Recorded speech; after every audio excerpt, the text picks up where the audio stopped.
trīs galvenās pazīmes, ka tavs zarnu trakts ir piesārņots. Pastāvīga vēdera uzpūšanās, neregulāras vēdera izejas, dažādas alerģiskas reakcijas, arī, teiksim, kāda pārtikas produkta nepanesība, pastāvīgs nogurums, locītavu un muskuļu sāpes un gara stāvokļa svārstības.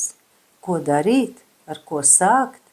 Šodien es piedāvāšu zarnu trakta programmu, kas pilnībā atbrīvo no visa liekā. Tā ir programma Kalavada, kas ir balstīta pilnībā uz dabas produktiem.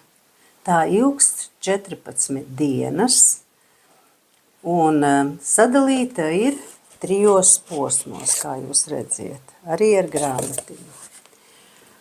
Un tā palīdz cilvēkiem atbrīvoties no visa liekā, attīrīt savu zarnu traktu, iegūt enerģiju, vieglumu, tīru ādu. Kad es pirmo reizi lietoju šo programmu, tad es atceros to vieglumu tādu, ka pilnīgi gribās lidot. Tā sajūta man palikusi vēl iekšā tiešām tik daudzus gadus atpakaļ, jo es iepriekš neko tādu nebiju darījusi. Ja arī tev ir kāda no šīm pazīmēm, ko es runāju jau iepriekš, tad liec zem video plusiņu un sazinies ar mani personīgai sarunai. Jauku tev dienu! Нужно ли чистить кишечник? Например, использовать какие-то клизмы или что-то еще? Очень полезно. Очень полезно, особенно любому человеку с тяжелым хроническим заболеванием. Людям с умственными нарушениями, с психическими заболеваниями. Первое, что нужно сделать. Потому что более 90% всего токсичного, что плавает у вас в крови, поступает из кишечника.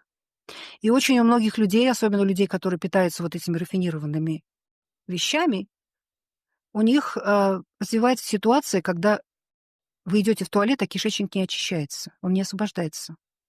Потому что хлеб и вот эти прочие клейкие вещества, они прилипают к стенкам кишечника, туда прорастают грибки, они это все держат на месте.